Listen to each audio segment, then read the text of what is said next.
Good morning, good afternoon, good evening, everyone. Welcome to Coaching Done Well. This being the start of season 3, and I am just mega excited.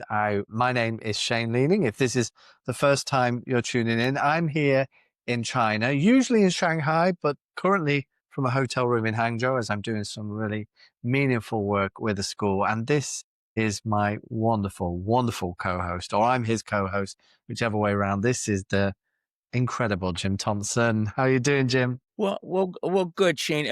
We welcome all our visitors to season 3 and fans of the show. Usually, I kind of, in a semi-cavalier way, I talk about the weather and so on. I just got a couple serious notes to kick off, if I may. This is nine Please. 11. I was an elementary principal on the day of 9/11. We went to full day kindergarten, so we doubled the number of our kindergarten classes. So we had kindergarten classes starting in portable classrooms that morning, and I was out in one of those portable classrooms with the fire department checking the wiring for the final time before we brought kids in that morning. And my secretary, who was unflappable and would never bother me unless she came out onto the portable and she said, "Mr. T, I think you need to come back to the office." And it was very unusual for her to say that. And so I came back to the office to the news of what was unfolding on 9/11. And one of the things that we do in life is we try to become better versions of ourselves and help each other become better versions of ourselves by being there for each other. And that's what we were that day in my K-6 building of 870 kids. In no way could I make an announcement to kindergarten through 6th grade kids and tell them what happened, just the various age ranges. So I brought my grade chairs together and we said a prayer.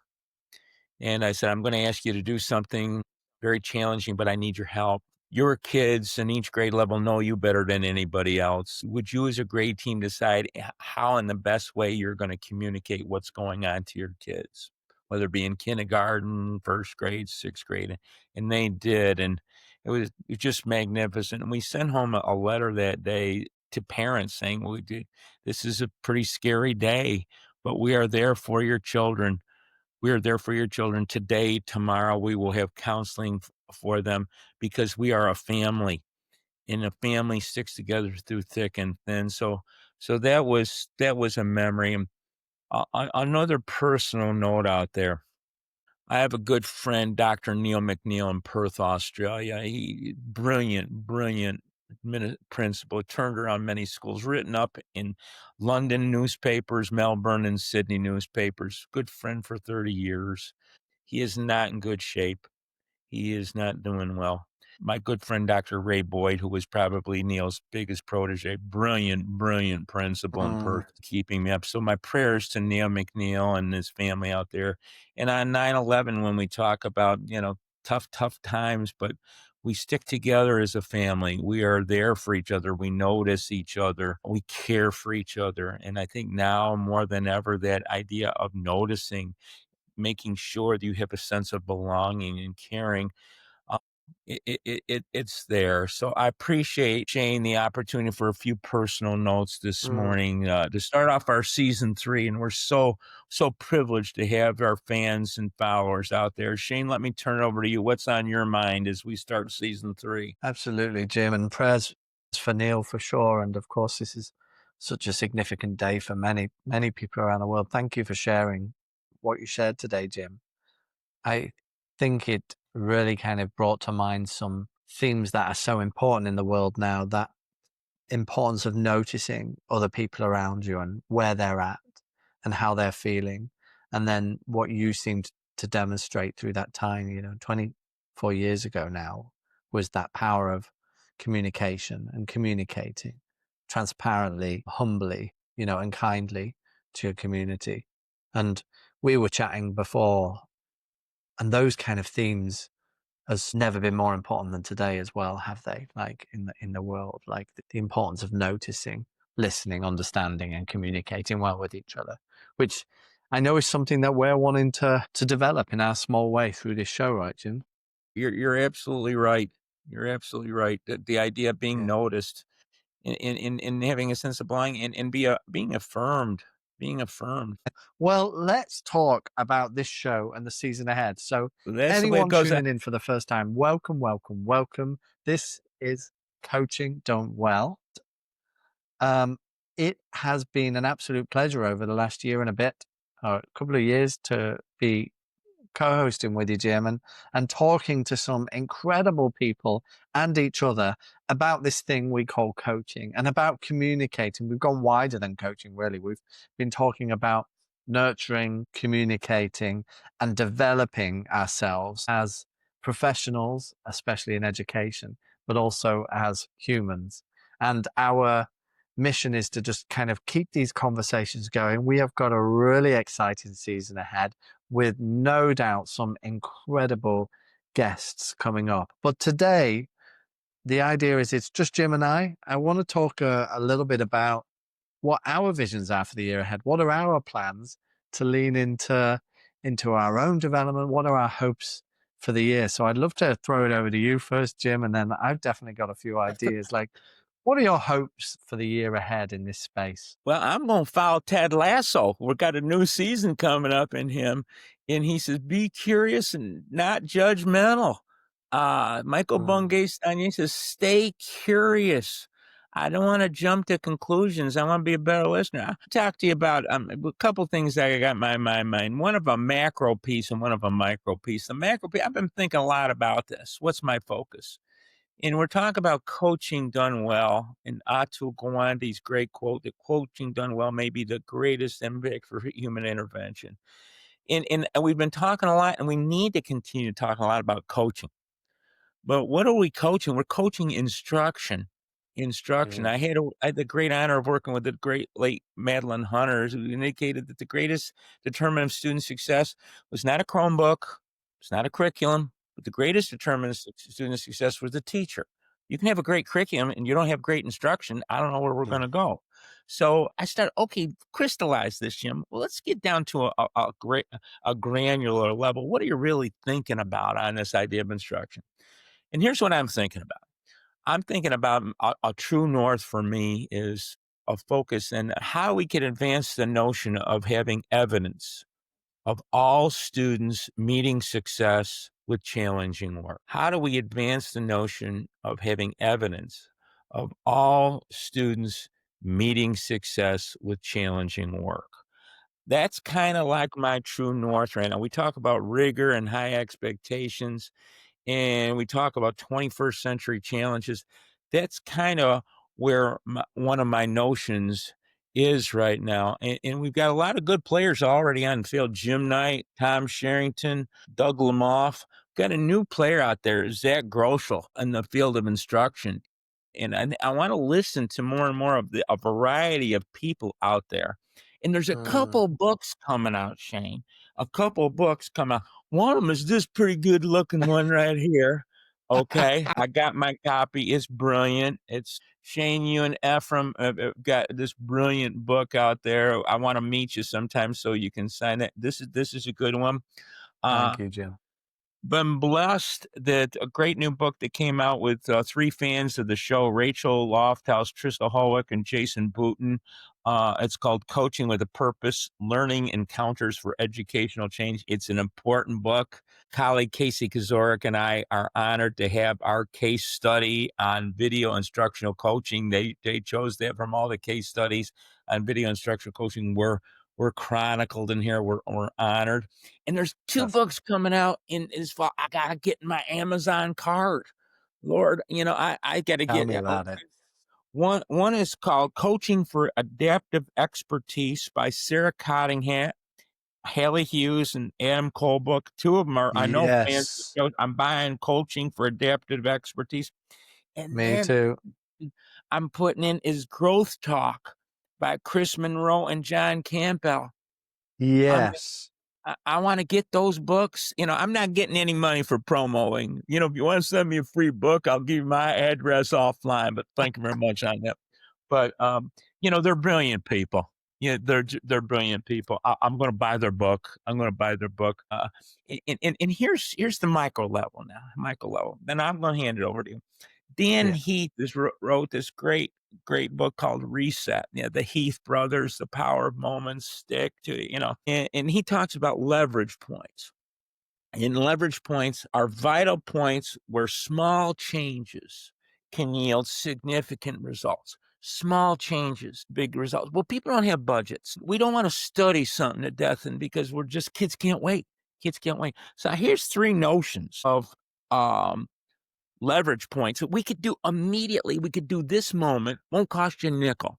And, with somebody with over 50 years of experience in education, I think they're going to make a big difference for kids. Here's number one: find out what kids do not feel that they are connected to any trusted adult in your school community. We did that many years. The idea of school connectedness is basic when you're talking about belonging, being noticed. We did this Mm, many years ago, and we just asked, we developmentally appropriate questions we gave to our elementary kids and the high school kids, more or less said, if you got into trouble, had a challenge, what person in the school would you go to for help? And, my elementary school, I had almost 30% of the kids put nobody. And then in the high school, it was about 40 some odd percent. They didn't put anybody. So we started acting on that data. We found, and then some teachers were mentioned time and time again by students that that's who they go. And we let those teachers know, wow, this is so trusted. Then we started saying, well, let's start look working with these kids. Why don't they feel a sense of belonging? Meeting with them, listening to them. Got to listen to them. So I think that's imperative day. Find out what kids do not feel that they are connected. They are connected, and you can do that today. Number two, and this is something that I think is just joyous, is read aloud to kids every day. Read aloud to kids every day. In the United States, only 14% of teenagers read for leisure. Only mm, 14% of teenagers read for leisure.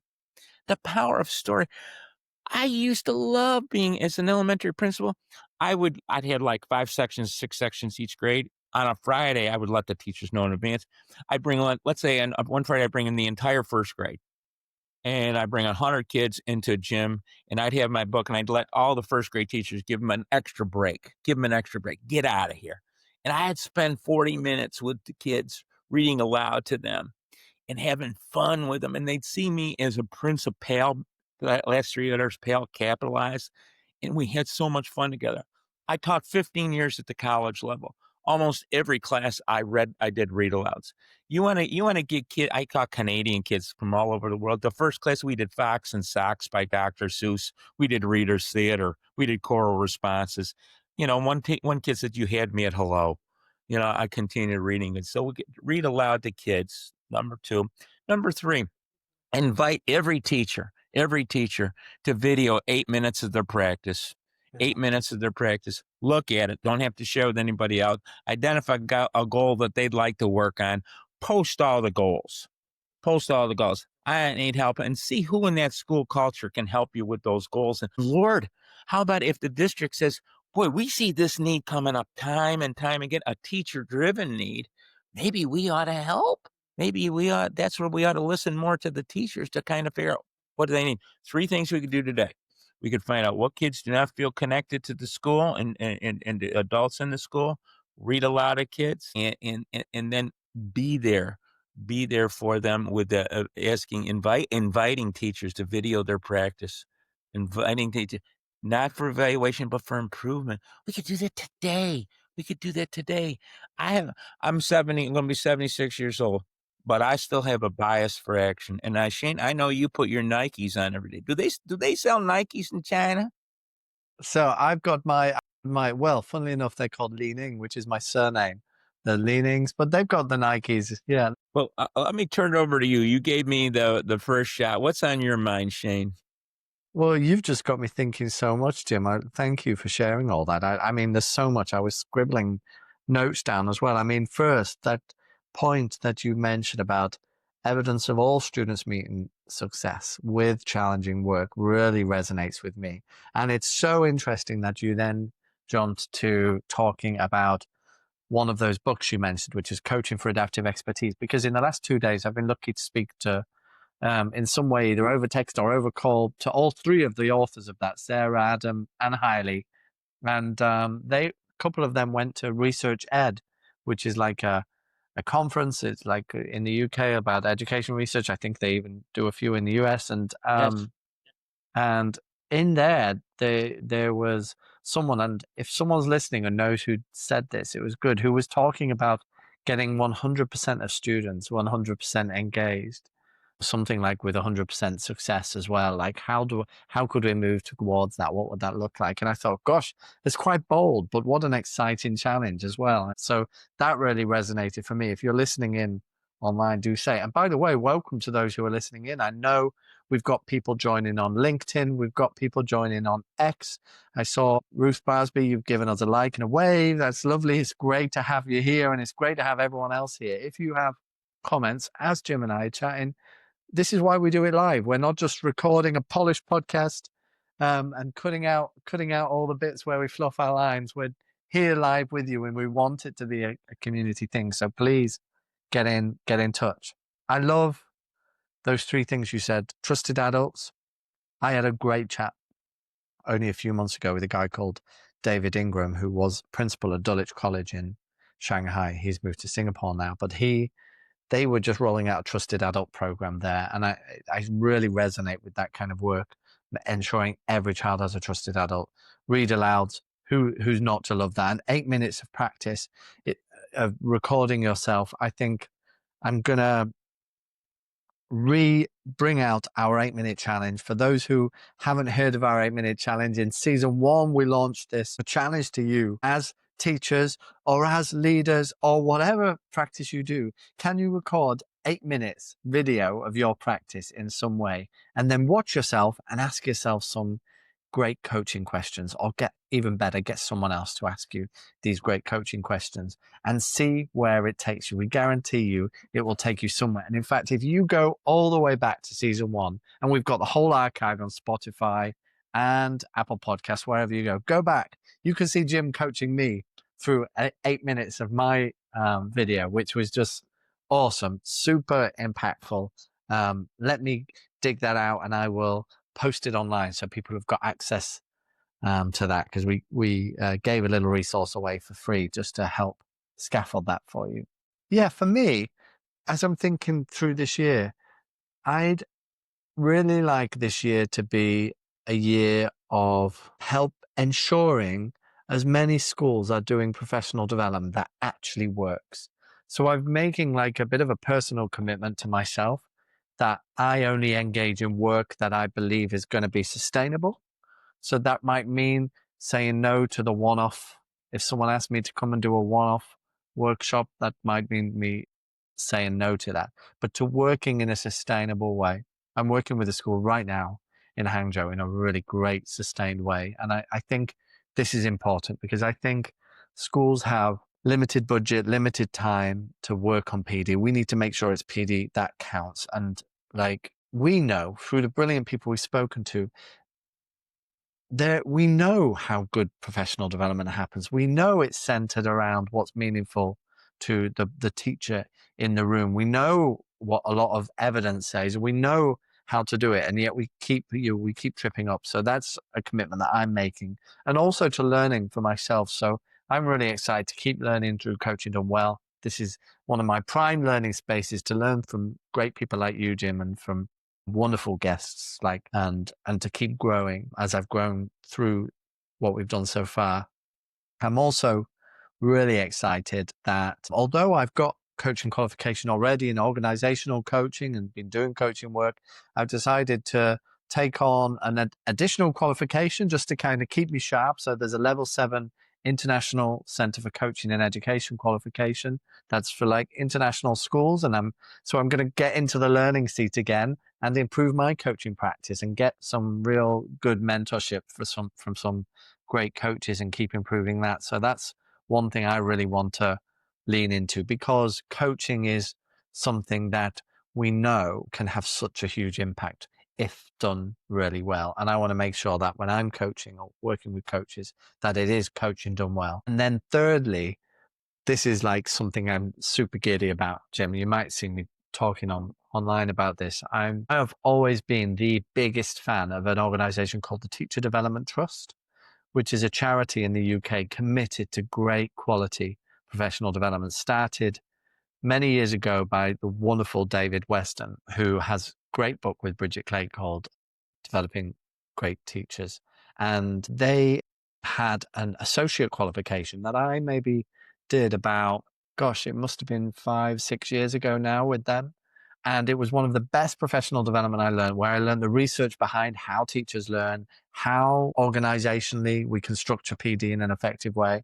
And I am now delighted to be co-facilitating with that and bringing them that program out to international schools with a bespoke cohort for international schools. So if you're an international school leader listening, give me a quick DM, ask about that. They've got a great program. I'm going to be helping personalize it and co-delivering to help more leaders in schools around the world to lead professional development with a confidence and with an understanding of really what works. This is just a really exciting time and a busy year ahead, but a very exciting year ahead, Jim. Well, our backfield's in motion. I mean, this is the thing, it's this carpe diem ethos. Do not go gentle into that good night. There's a great quote. It talked about the Hunter Thompson, who kind of a no relation to me, but wrote for the Rolling Stone, kind of an interesting guy. And he had this life mission statement, and he said, "Buy the ticket, take the ride." And I said, "That's what this program's about, is buy that ticket, take the ride, and then tell us about it. Tell us about it, because we wanna take that ride with you." Because Yes, ultimately, what are we here for? We're here to advance student learning and well-being. Further, in coaching done well, we really wanna explore deeper the notion is giving the coachee a place to do their best thinking, giving students a place to do their best thinking in every lesson. In that macro piece, which I think is kind of this purpose-driven life bottom line, and is striving to become better versions of ourselves. And that's what we want to celebrate with you, good folks, good listeners out there every day who are working so hard to make a difference in the lives of children. for sure. One listener who is making a huge difference in the lives is Ruth, who has commented as well, saying, "Great to listen. I was talking about the power of connection today and how important to build strong relations with pupils from the start of the term."